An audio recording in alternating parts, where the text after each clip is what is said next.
বাঘে কথা শুনিয়া হা হা হা করে চিৎকার দিতেছে আকাশের দিকে, আল্লাহ আমার জবানটা খুলে দাও।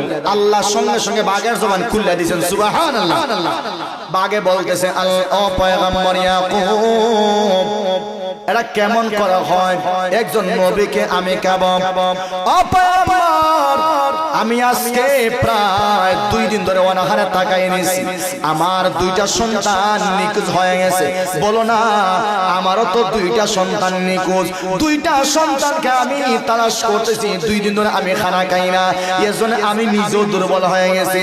সন্তান হারানোর ব্যথা কেমন হয় এটা আমি নিজে জানি, সুবহানাল্লাহ। আমিও যাই, ইউসুফও যাই, আমি অনেক দূর। ও নবীজি, এই দিন আমি আমার একটা পাকা না, একসাথে নূরের 600টা পাকা দিয়া আমি একটা পাইল দিলাম, একবার উপরে তুললাম আর একবার নিচে নামাইলাম। আমি ইউসুফ আলাইহিস সালাম কুয়ার পানির মধ্যে পড়ার আগে আগে আমার নূরের পাকা গিয়া ইউসুফ পয়গম্বরের পায়ের তলায় পড়ে গেছে, সুবহানাল্লাহ। এখানে ঐতিহাসিক বললেন, মুফাসসিরে কেরাম বললেন, এখানে একটা বড় একটা পাথর ছিল, পাথর। পয়গম্বর ইউসুফ আলাইহিস সালামকে জিবরাইল আলাইহিস সালাম অভয় দিলেন, মানে বললেন, ইউসুফ আলাইহিস সালাম আপনি ভয় কইরেন না। আর জিবরাইলকে দেখার পর ইউসুফ আলাইহিস সালাম সঙ্গে সঙ্গে সিনা লাইছে, সুবহানাল্লাহ। জোরে বল। এখন কইবা কেমনে চিনছে হুজুর? বাবার কাছে আইতো না জিবরাইল?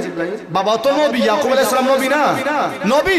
এজন্য জিবরাইল আলাইহিস সালাম যখন ইয়াকুব আলাইহিস সালামের কাছে আসতেন, তখন ইউসুফ আলাইহিস সালাম তো ভবিষ্যৎ নবী হইবেন, উনি তো কাছে বসা থাকতেন, দেখতেন জিবরাইল আলাইহিস সালামের চেহারা সুরত। ওই আগের চেহারা নিয়ে যখন আসছেন, সঙ্গে সঙ্গে ইউসুফ আলাইহিস সালাম যখন দেখছেন উনি তো জিবরাইল, সঙ্গে সঙ্গে ভয় ভিতর থেকে দূর হয়ে গেছে, সুবহানাল্লাহ। ইউসুফ আলাইহিস সালাম এখানে আছেন, তারা ফালাই দিছে।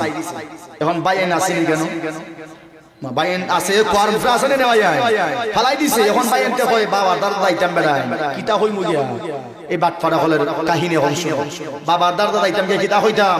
বাবা তো আগে কইছিলা আমার ডর হয় বাগে খাই লিব, উড়ুই গে হইলি,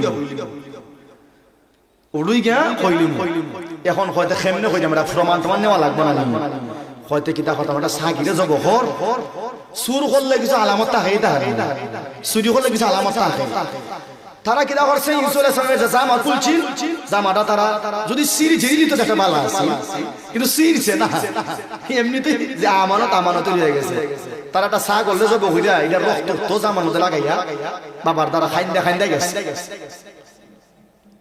ঈশা আইয়াবকুন মানে আয়াতের যে শব্দ, তারা ইয়াসার সময় গেছে, তারা হানতে গেছে।